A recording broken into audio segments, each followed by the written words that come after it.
할렐루야! 지난주에 하나님을 기쁘시게 하는 신앙은 우리가 하나님께 대한 진정한 믿음과 또 신뢰와 순종으로 비롯된다고 하였습니다. 그리고 하나님을 기쁘시게 하는 믿음은 먼저 하나님을 신뢰하는 데서 시작된다고 하였습니다. 그리고 우리의 신앙의 기초는 불확실한 상황 속에서 하나님의 말씀에 순종하는 것이라고 하였습니다. 바로 그럴 때 하나님과의 관계가 더욱 깊어질 뿐만 아니라 우리가 하나님을 기쁘시게 하는 신앙이 된다는 것입니다.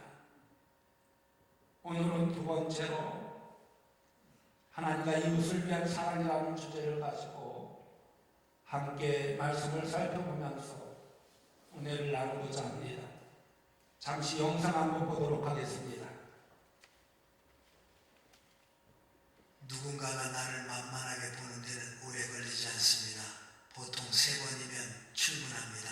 웃는 얼굴, 무조건적인 양보, 거절하지 못하는 태도, 이 3가지가 반복되는 순간 상대는 마음속에서 조용히 결론을 내립니다. 아, 이 사람은 원래 이렇게 해주는 사람이구나. 그때부터 여러분의 친절은 선물이 아니라 기본값이 되고, 기본값이 된 친절은 시간이 지나면 권리처럼 취급됩니다. 가장 억울한 건 이겁니다. 내가 진심으로 베푼 것이 상대에게는 고마움이 아니라 당연함으로 바뀌는 순간, 가족 관계에서도 흔합니다. 필요할 때만 찾아와 손주 봐달라, 돈 좀 빌려달라 말하고 정작 내가 아프거나 힘들 땐 모르는 척하는 장면 말입니다. 친구도 마찬가지입니다. 내가 먼저 연락하고 내가 밥을 사고 내가 챙기면 그땐 웃습니다. 그런데 내가 부탁할 일이 생기면 미안, 요즘 바빠라며 슬쩍 빠져나갑니다. 나는 좋은 마음으로 시작했는데 남는 건 상처와 자괴감 뿐이지요. 여기서 많은 분들이 잘못된 방향으로 대응합니다. 속이 상하니까 감정을 쏟아냅니다. 내가 너한테 어떻게 했는데 이럴 수 있어? 따지고 서운함을 말하고 목소리를 높입니다. 그런데 현실에서 말로 바뀌는 사람은 많지 않습니다. 이 영상은 연세대학교 명예교수인 김영석 교수님의 영상입니다. 일부분입니다만 지금 김영석 교수님의 연세가 106세입니다. 그런데도 강연을 하시면서 아주 꾸준히 활동하는 모습을 볼 수가 있습니다.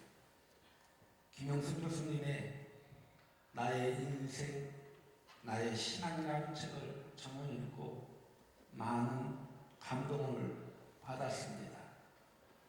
오늘 이 강연 속에 김영석 교수님이 말씀하시고자 하신 것은 오늘날 시대가 바로 이렇다는 거예요.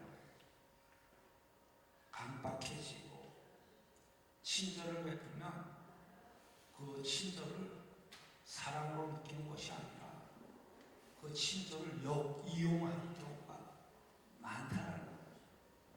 그래서 사람을 믿을 수가 없다는 거예요.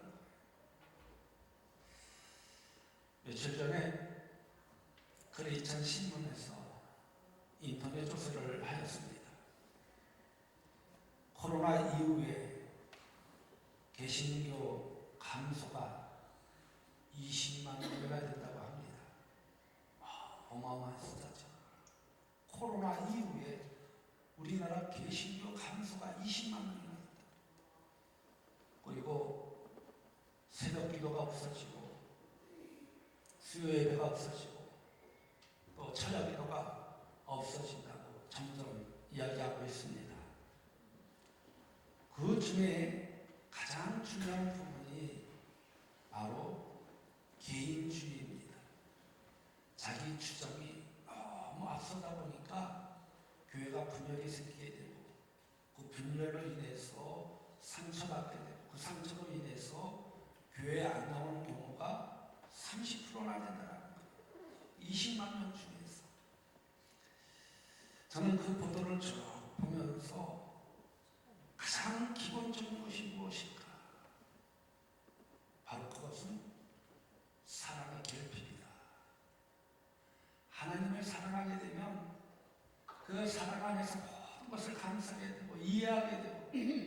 그 사랑 안에서 화합하게 되고 그 사랑 안에서 하나님의 놀라우신 능력과 역사와 기적을 체험할 수 있는데 그 사랑이 결핍되어 있다는 거예요. 삶이 풍요롭다 보니까 점점 누구를 의지하느냐? 하나님을 의지하는 것이 아니라 자기 자신을 의지하게 된다는 거예요. 여러분에게 사랑은 어떤 의미입니까? 많은 이들이 사랑을 스쳐 지나가는 감정이라고 생각하지만 성경이 말하는 사랑은요, 다릅니다. 사랑은 감정의 파도를 넘어서 하나님과의 관계를 단단하게 뿌리내린 신앙의 실천적 동력이라는 것입니다. 그래서 오늘 보면 37절에서 40절 말씀에 예수님은 단호하고 간절하게 우리에게 명령하고 있습니다. 예수께서 이르시되 내 마음을 다하고 목숨을 다하고 뜻을 다하여 주 너의 하나님을 사랑하라 하셨으니 이것이 크고 첩대되는 계명이요 둘째도 그와 같으니 내 이웃을 내 자신과 같이 사랑하라 하셨으니 이 두 계명이 온 율법과 선지자의 강령이니라 라고 했습니다. 이 말씀은 우리 삶의 우선순위를 재조정하여 주는 말씀이라 생각합니다. 여기서 마음을 다하고라는 말씀은요, 우리의 마음 중심을 하나님께 드리라는 거예요. 그리고 목숨을 다하고라는 말씀은요, 하나님이 생명의 주권자이심을 인정하라는 것입니다. 그리고 뜻을 다하여라는 말씀은요, 우리의 모든 생각과 계획을 하나님의 통치 아래 두라는 것입니다. 그 결단이 필요하다는 것입니다.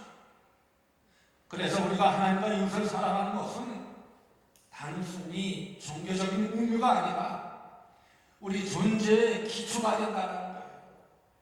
내가 하나님의 자녀라는 그 존재에 있어서 가장 기초가 되는 것이라는 것입니다. 그러므로 하나님과 이웃을 진심으로 사랑할 때 비로소 우리 안에는 하나님을 경외하는 마음이 생기게 된다는 것입니다. 그분의 말씀대로 살려고 하는 거룩한 갈망이 샘솟게 된다는 것입니다.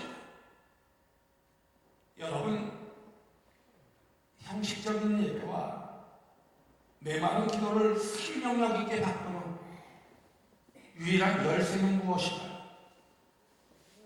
바로 그것은 하나님을 향한 사랑입니다.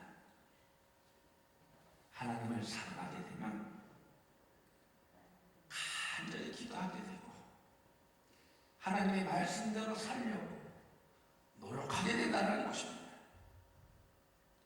그리고 그 사랑은 우리 안에 머물지 않고 자연스럽게 이웃을 향한 따뜻한 손길로 흘러 넘치게 된다는 것입니다. 그렇게 이번 한 주 오늘 말씀을 통해서 관념적인 신앙이 아니라 나의 전부를 돌려 하나님을 사랑하는 실제적인 믿음의 여정이 되어지기를 간절히 소망합니다. 그러면 우리가 하나님과 이웃을 사랑하는 것이 왜 중요할까요? 그것은 바로 우리 하나님은 사랑이시기 때문입니다. 오늘 보면 37절 말씀을 보십시오. 예수께서 이르시되 내 마음을 다하고 목숨을 다하고 뜻을 다하여 주 너의 하나님을 사랑하라 하셨으니 라고 하였습니다. 여기서 첫 계명은요, 너의 하나님을 사랑하라는 것입니다. 그래서 하나님은 사랑의 원천이시며 그분의 본질은 사랑이라는 것입니다. 요한일서 4장 8절 말씀을 보면요, 사랑하지 아니하는 자는 하나님을 알지 못하나니 이는 하나님은 사랑이시니라 라고 했습니다. 이 말씀에서 하나님은 사랑이라고 하셨습니다.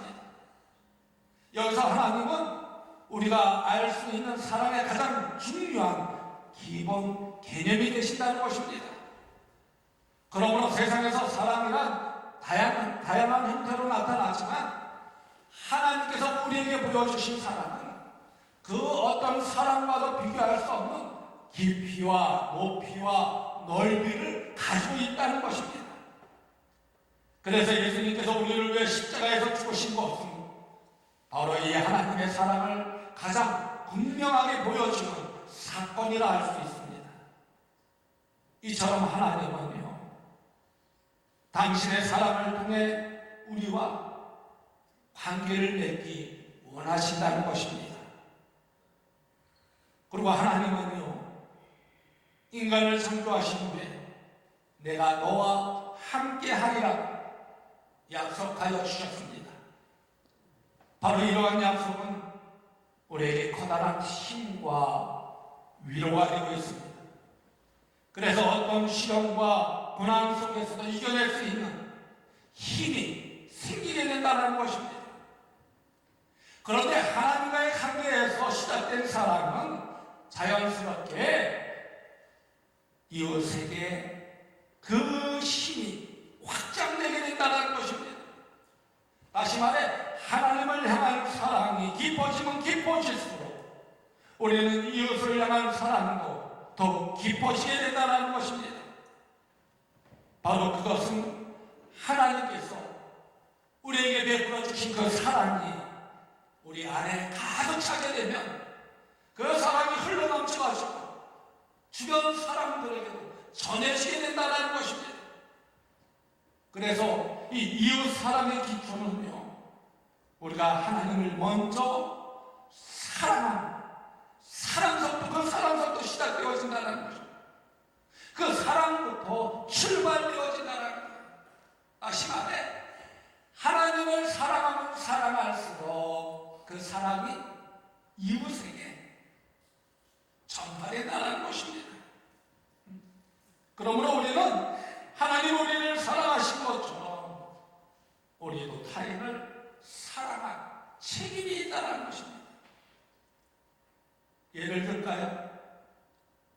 우리가 하나님으로부터 사랑, 그 하나님으로부터 받은 사랑이 크면 클수록 우리가 하나님께 용서받고 사랑받은 것이 크면 클수록 우리도 다른 사람을 용서하게 되고 사랑하게 된다는 거예요.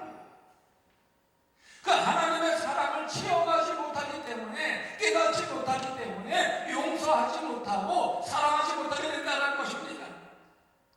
그래서 예수 그리스도의 사랑이 우리 마음을 가득 채울 때 우리는 우리의 이웃을 예수 그리스도께서 사랑하신 것처럼 사랑할 수 있게 된다는 것입니다.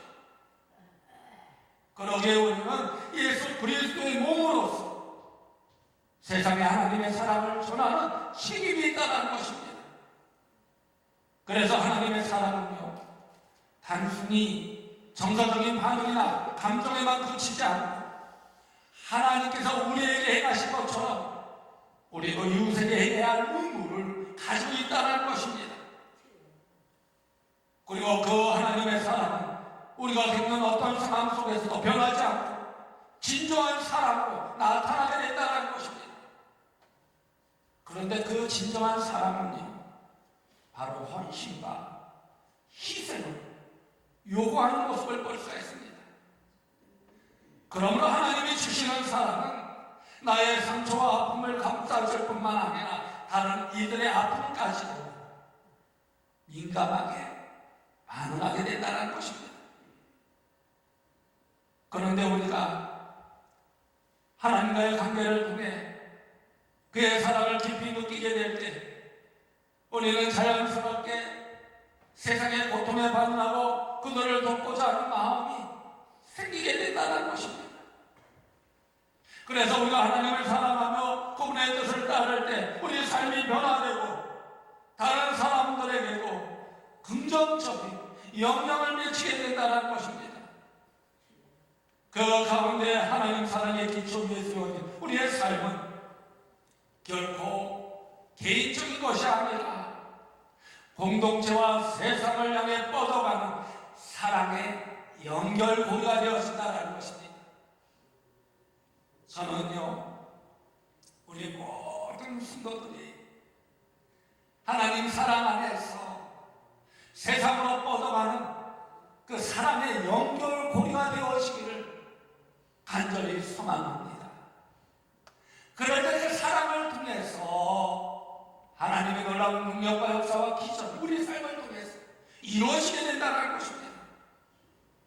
오늘 보면 39절 말씀을 보세요. 둘째도 그와 같으니 내 이웃을 내 자신과 같이 사랑하라 하셨으니 라고 했습니다. 이 말씀은 하나님의 명령이자 이웃의 개념을 넓혀주는 말씀입니다. 여기서 이웃은요, 단순히 자신의 범위 안에 있는 사람들만 가리키는 것이 아닙니다. 우리가 마주치는 모든 사람, 심지어 우리가 알지 못하는 사람까지 포함하여 주고 있습니다. 다시 말해, 오늘 말씀의 이웃 사랑은 우리 삶의 모든 관계 속에서 적용되어야 한다는 것입니다.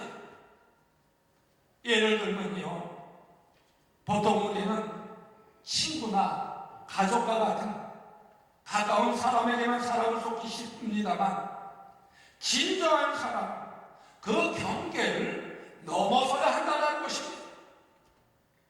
그러므로 이웃 사랑은 우리가 전혀 알지 못하는 사람에게도 긍정적인 영향을 미칠 수 있어야 한다는 것입니다. 그래서 이웃 사랑은 하나님 사랑의 연장승상이라고 할 수가 있습니다. 우리가 하나님을 얼마나 사랑하는지가 이웃을 얼마나 사랑하는가에 직접적으로 연결되어 있다는 것입니다. 다시 말해, 내가 하나님을 진심으로 사랑하게 되면 이웃을 사랑하게 된다는 거예요. 요한에서 4장 20절 말씀을 보면요, 누구든지 하나님을 사랑하노라 하고 그 형제를 미워하며 이는 거짓말하는 자니 보는 바 그 형제를 사랑하지 아니하는 자는 보지 못하는 바 하나님을 사랑할 수 없느니라 라고 했습니다. 이 말씀은 하나님 사랑의 연쇄적인 관계를 잘 설명하여 주고 있습니다. 다시 말해, 하나님을 진정으로 사랑하는 사람은 그 사랑을 이웃에게 나누게 된다는 것입니다. 그래서 하나님께서 우리에게 베푸신 그 사랑을 깨닫고 경험하게 되면 자연스럽게 그것을 이웃에게 나누게 된다는 거예요. 베풀게 된다는 거예요. 그 베품을 통해서 하나님의 사랑을, 은혜를 경험하게 된다는 것입니다. 그러므로 하나님의 사랑을 깊이 있게 알게 되면요, 그 사랑은 제한적이지 않다는 것입니다. 우리에게 더 풍성하고 넘치도록 하신다는 것을 깨닫게 된다는 것입니다. 그러기에 우리가 하나님을 사랑할수록 그 사랑은 우리 마음과 생각을 변화시키고 결국 이웃으로 상하게 된다는 거예요. 그 이웃 사랑은 우리가 단순히 감정이나 생각으로 묻히지 않고 구체적인 행동으로 나타나게 된다는 것입니다.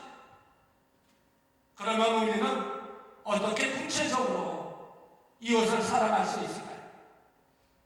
먼저 친절함입니다. 우리는 일상생활 속에서 작은 친절을 통해 이웃 사랑을 실천할 수 있습니다. 예를 들어 장바구니를 들어주거나 어려운 이웃에게 도움의 손길을 내밀며 그 작은 실천이, 친절이 사람들의 마음에 큰 영향을 줄 수 있다는 것입니다. 그리고 경청하기입니다. 이웃의 이야기를 들어주는 것 또한 사랑의 표현이라는 것입니다. 누군가가 우리에게 자신의 얘기를 털어놓으면 상대방의 마음을 이해하고 그 아픔에 공감하는 것이 중요하다는 것입니다. 바로 이 경청은 그 자체로 큰 사랑의 행위가 되는 것입니다. 이것은 부부와의 관계, 부모와 자식과의 관계에서도 마찬가지입니다. 다음으로 봉사하기입니다. 이웃을 위해 봉사하는 것은 사랑의 실천을 가장 잘 보여주는 방법이라는 것입니다. 그래서 교회나 지역사회에서 봉사활동에 참여하고 이웃의 필요를 채워주는 일을 통해 우리는 하나님을 기쁘시게 하는 삶을 살 수 있게 된다는 것입니다. 다음 기도로 사랑하기입니다. 우리가 이웃을 위해 기도하는 것은 그들을 사랑하는 특별한 방법입니다. 그래서 그들의 필요와 고난을 위하여 기도함으로써 우리의 마음은 더욱 그들에 연결되고 하나님의 치유와 평안을 구하는 일에 기여하게 된다는 것입니다. 그러므로 이웃 사랑은요, 단순히 도덕적인 의미가 아닙니다. 이것은 신앙의 실천이며 우리가 하나님을 어떻게 사랑하는가의 기준이 된다는 것입니다. 그러므로 하나님의 사랑이 우리 안에 있다면 그 사랑은 반드시 이웃에게 확산되어야 한다는 것입니다. 그러면 그 사랑의 실천이 우리에게 어떤 변화를 가져올까요? 그렇게 사랑할 때 우리 삶 속에 어떤 삶의 변화가 나타날까요? 그것은요, 그 사랑이 단순한 감정이 아닌 우리가 서로를 이해하게 되고 지지하게 되는 아주 강력한 기반이 되어진다는 것입니다. 예를 들면 가까운 친구가 어려움에 처했을 때 그를 돕기 위해 시간을 내고 진심으로 그의 말을 들어주는 것은 그 관계를 더욱 단단하게 만들어준다는 것입니다. 그 가운데 우리는 서로의 아픔과 기쁨을 나누게 되며 더 깊은 유대감을 형성하게 된다는 것입니다. 바로 이런 실천을 통해서 우리는 공동체를 하나로 이끌게 되고 그 공동체 안에서 놀라운 힘을 발휘하게 된다는 것입니다. 그러기에 하나님의 사랑이 없이는 공동체를 이끌어갈 수 없다는 거예요. 하나님의 사랑이 없이는 헌신할 수 없다는 거예요. 하나님의 사랑이 없이는 하나님의 능력과 역사와 기적을 체험할 수 없다는 것입니다. 그러므로 우리가 매일매일 삶 속에서 지속적으로 사랑을 실천할 때, 특히 어려운 사람들의 손을 내밀 때 그 관계를 통해서 우리의 신앙은 더욱 깊어질 뿐만 아니라 그 사랑을 통해서 하나님의 놀라운 능력과 역사와 기적이 나타나게 된다는 것입니다. 다음은 이웃 사랑은요, 우리가 하나님의 나라를 이 땅에 실현해 나가 역할을 하게 됩니다. 다시 말해 하나님은 우리의 사랑을 통해 세상에 하나님의 사랑과 은혜를 증거하게 된다는 것입니다. 그래서 우리가 이웃을 사랑함으로써 하나님 우리에게 주신 사명을 수행하게 된다는 것입니다. 여러분, 전도할 때요, 맨 먼저 우리들이 행동해야 될 것이 무엇인지 아십니까? 전도할 때 맨 먼저 우리들이 행동해야 될 것, 그것은 바로 상대방의 마음의 문을 열어주고 처음부터 예수 믿으십시오, 예수 천국 이렇게 하면 그 사람은 거부감을 느끼게, 먼저 그 사람의 마음을 열어주고 마음의 문을 열어주고, 그 마음의 문을 열기 위해서는 어떻게 해야 되냐? 하나님의 사랑을 전해야 된다는 것입니다.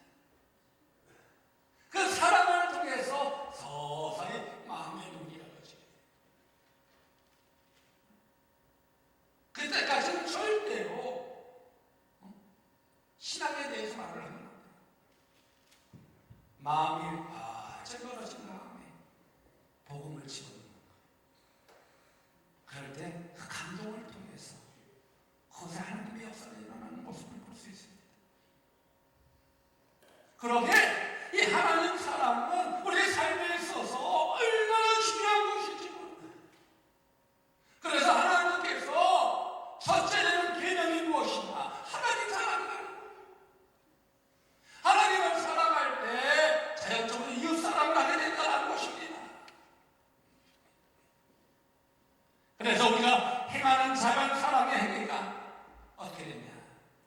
하나님 나라를 이 땅에 이루게 된다는 거예요. 커다란 도움을 주게 된다는 거예요. 예를 들까요? 사회봉사 또는 교회봉사를 통해 우리는 여러 사람들에게 도움을 줄 수 있습니다. 바로 이러한 사랑의 실천은 하나님의 사역을 드러내게 되고 하나님께서 우리를 통해 역사하신다는 것을 보여주게 된다는 것입니다. 봉사라는 것도 마찬가지예요. 헌신이라는 것도 마찬가지예요. 하나님을 사랑하지 않으면 헌신할 수 없어요. 봉사할 수 없어요. 요즘 교회들이 헌신자가 점점 줄어들고 있다고 합니다.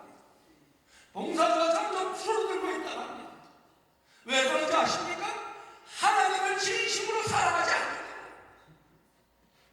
하나님을 사랑하면 사랑할수록 헌신하게 됩니다. 하나님을 사랑하면 사랑할수록 봉사하게 되는데 세상에 풀려오다 보니까 모든 것이 자기 생각, 자기 위치로 모든 것이 이루어집니다. 그러다 보니 어떻게 됐냐? 교회는 점점 무너지게 돼요. 닫게 돼요. 그 하나님의 사랑 점점 사라지게 돼요. 모든 것이 자기 위치로 모든 것이 살게 돼요. 근데 하나님 나라에 가서 후회하겠지. 하나님 나라에 가서 후회하겠지. 그 마지막 때를 내가 보지 못한다는 거예요.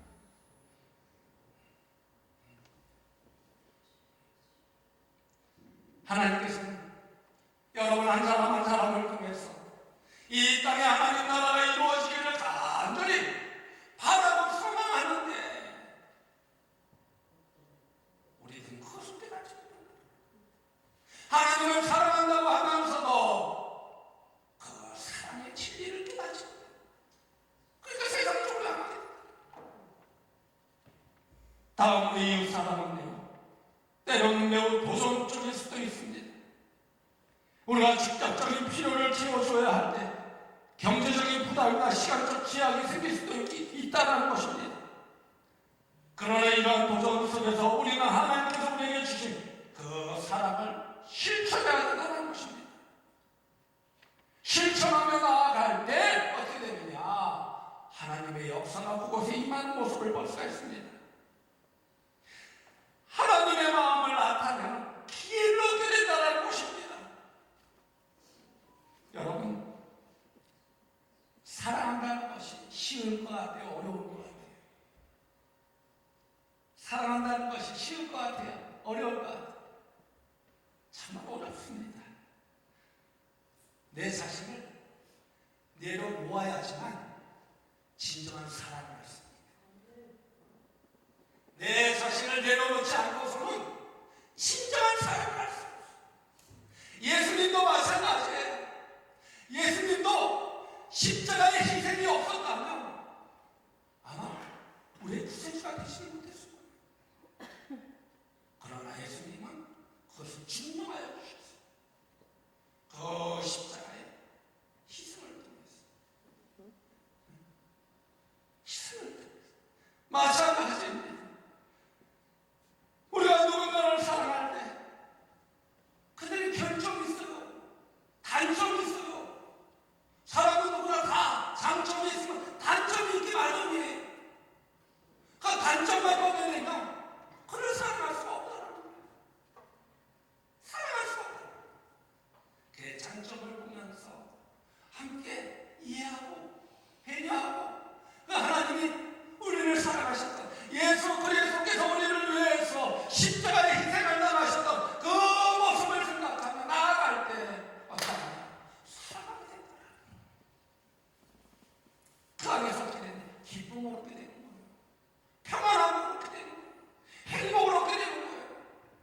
여러분, 여러분의 가정의 행복이 원하십니까?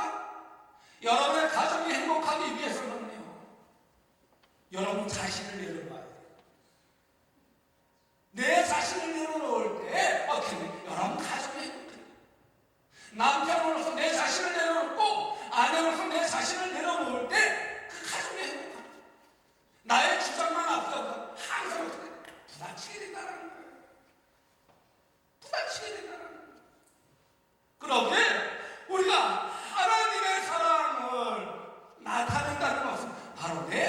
자신을 내려놓는 거예요. 그렇게 진정한 사람은 내 자신을 내려놓고 행동으로 이어질 때 그 사람을 통해서 강력한 역사가 임하게 된다는 것입니다. 그리고 우리가 하나님과 이웃을 사랑하는 것은 궁극적으로 하나님과의 관계를 더욱 깊이 만들어주는 모습을 볼 수가 있습니다. 그래서 하나님께서는 우리가 이웃에게 베푸는 사랑을 통해서 그분의 사랑을 더욱 깊이 이해하고 경험하게 한다는 것입니다. 그러므로 하나님을 사랑하고 이웃을 사랑하는 것은 서로를 어떻게 보완하여 주는 거예요. 그래서 그 신앙을 더욱 강화시켜 준다는 것입니다. 그래서 어떤 시련이나 고난이 오더라도 그 사랑 안에서 하나님의 놀라운 능력과 역사와 기적을 체험하게 된다는 그 사랑을 체험할 수 있는 여러분들 되어주기를 간절히 소망합니다. 야고보서 2장 26절 말씀을 보면요, 행함이 없는 믿음은 죽은 것이니라 라고 하십니다. 이 말씀은 곧 우리의 믿음이 하나님과 이웃의 사랑에 행함을 통해서 진정성을 갖게 된다는 것입니다. 우리의 신앙이 생동감 있게 살아있으려면 사랑의 행동이 필수적이라는 것입니다. 그리고 우리가 하나님과 이웃에게 사랑을 베풀 때 우리는 하나님의 뜻에 순종하게 되며 하나님의 사역에 동참하는 삶을 살게 된다는 것입니다. 여러분, 이제 우리는 하나님과 이웃을 사랑할 때 하나님께서 우리를 어떻게 인도하셨는지를 더욱 분명하게 확인할 수 있습니다. 그러므로 우리는 신앙생활 속에서 수많은 도전을 겪게 되지만 하나님과 이웃을 향한 진정한 사랑은 그 도전을 극복하게 되고 하나님이 원하시는 방법으로 살아가는 길이라는 것을 잊지 마시고 온전히 하나님을 사랑하고 이웃을 사랑할 수 있는 여러분 되어지기를 간절히 소망합니다. 그 사랑을 통해서 여러분 가정이 행복해지고 우리 공동체가 행복해지고 이 사회가 행복해질 수 있는 하나님의 나라를 이루는 축복이 있기를 간절히 소망합니다. 그래서 그 사랑 안에서 승리함을 얻는 우리 모든 성도들 되어지기를 주님의 이름으로 간곡히 축원드립니다. 주님 말씀하시면 함께 찬양하도록 하겠습니다.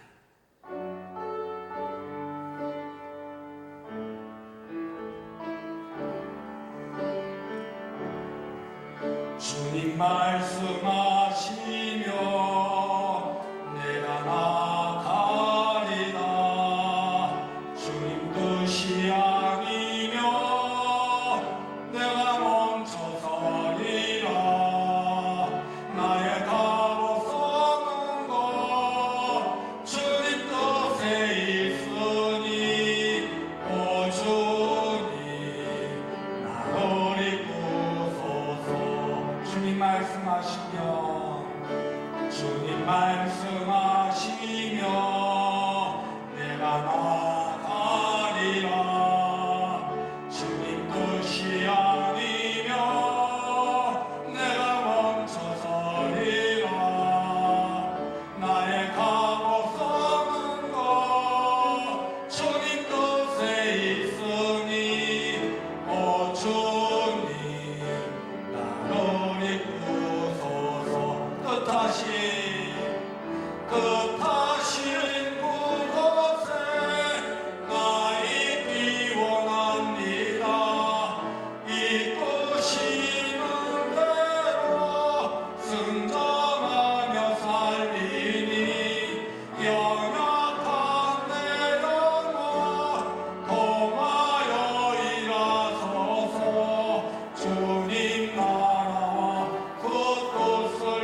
하나님은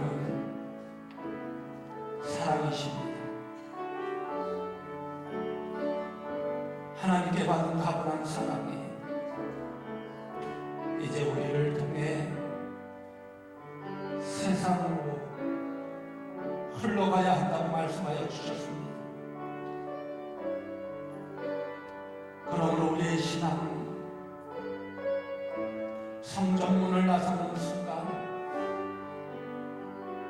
이웃의 눈물을 닦아주는 구체적인 손길로 시작되어야 한다는 것입니다.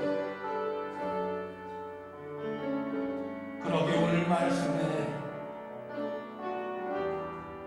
결단을 하는 여러분이 되어주시길 간절히 소망합니다. 여러분, 거창한 일이 아니라도 좋습니다. 따뜻한 말 한마디, 진심 어린 사랑, 작은 나눔 한가, 누군가에게는 하나님의 살아계심을 보여주는 기적의 통로가 된다는 것입니다. 그리고 우리가 살아갈 때 비로소 세상은 하나님 나라를 보게 됩니다.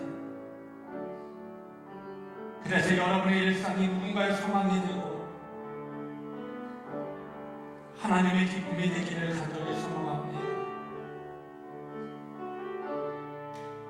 그리고 내가 사랑받았기에 이제 내가 사랑하겠습니다. 내가 사랑받았기에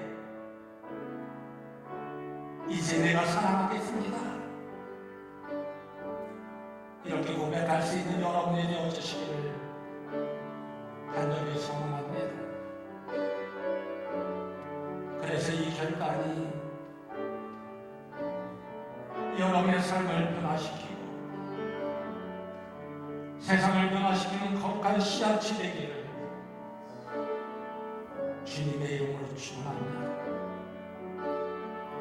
우리 다 같이 결단의 기도를 드리도록 하겠습니다.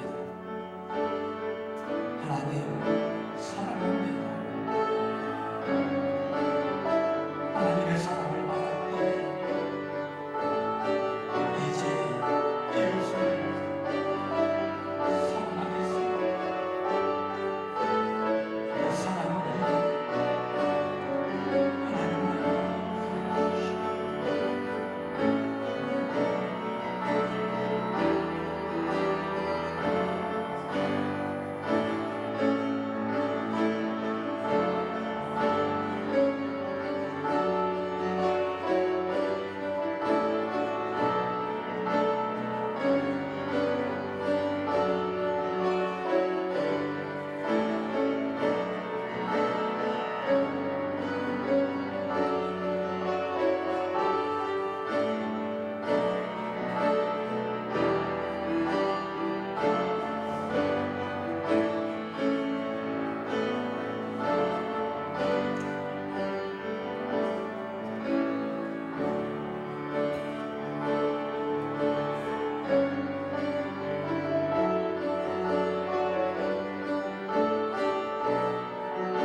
사랑과 자비의 하나님,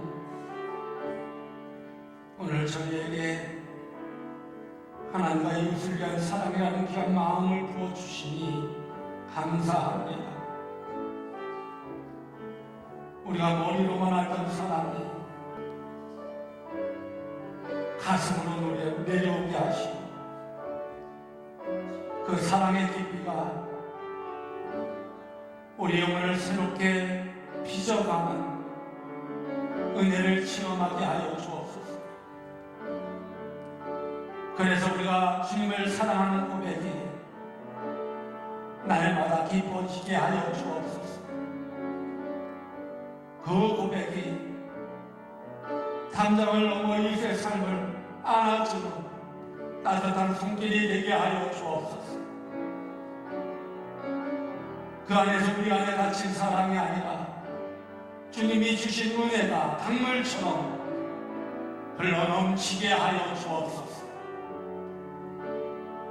그리고 나의 의지가 아닌 성령님의 이끄심을 신뢰하는 자녀가 되기 원합니다.